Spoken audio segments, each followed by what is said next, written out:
When I was 18, I came back to New York, to Brooklyn. My father got me a furnished room, and I got a job the second day I was back at Otis Elevator. And while I was on the job, I noticed there was a gay guy, and he was about 32 years old, very chunky.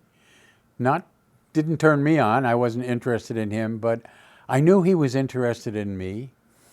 And I started going to the bars, hoping that I could meet somebody there.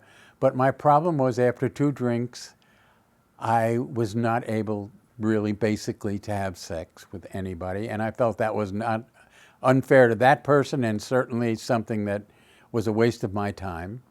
So anyway, to continue with the story at Otis, my friend, he became a good friend of mine, and I know that he wanted to see me naked. He just made that known.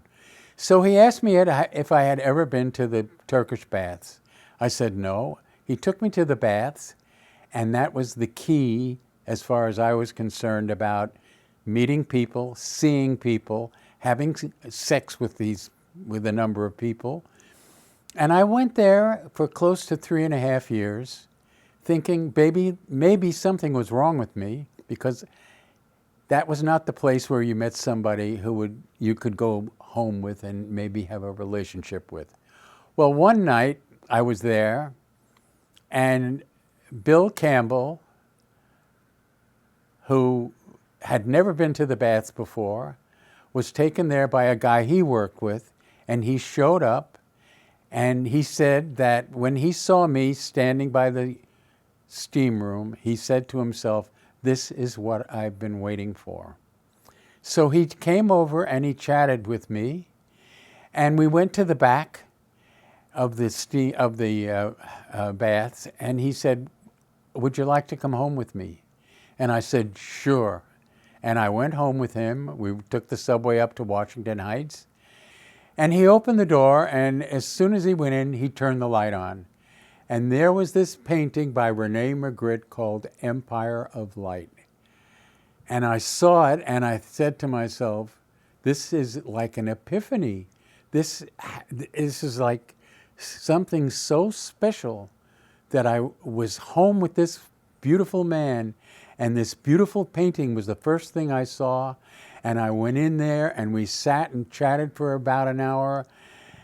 And basically, it was the most wonderful experience I'd ever had with anybody. We had a wonderful evening of sex.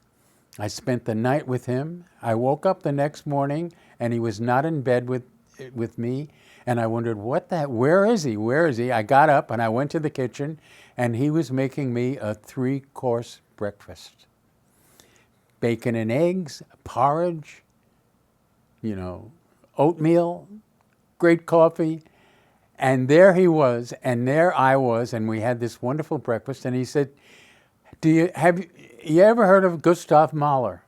I said, no, who is he? And he said, well, he wrote the most wonderful concert called The Titan. And we went to the living room, and he put on this final record of Gustav Mahler's The Titan. I immediately fell in love with it. First classical piece I had really ever paid attention to. And then a little later he said, have you ever been to the Cloisters? And I said, well, what's the Cloisters? So he took me up to the Cloisters in Washington Heights, and they have a concert there every Sunday. And I just was overwhelmed by his, intelligence and the cultural life that he had and understood. And I could see all the books that he had, and we had the most wonderful time up there. And so after it was over, we walked through the park, and he said, I have to go play a tennis game with a friend of mine. And he said, give me your phone number. I didn't have a phone, so I got his phone number. He said, give me a call on Wednesday. I called him on Wednesday. He asked me, what are you doing this weekend?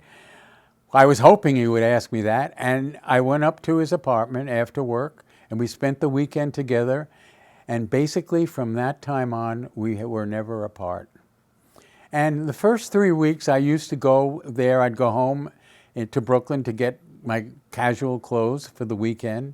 And he said, why don't you bring your clothes here and you can come directly from work? And like I said, that's when we began our relationship. And I always felt that I was not quite up to his level of intelligence and cultural knowledge, and he was 9 years older than I was. But that didn't make any difference. But we knew right away that we were meant for each other. We were together 54 wonderful, glorious years. On his last day, he said to me, "John, I have never been happier." And that's exactly the way I felt.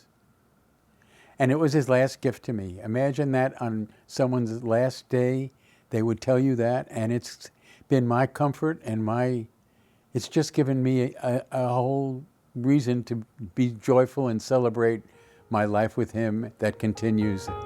He's my inspiration and always will be.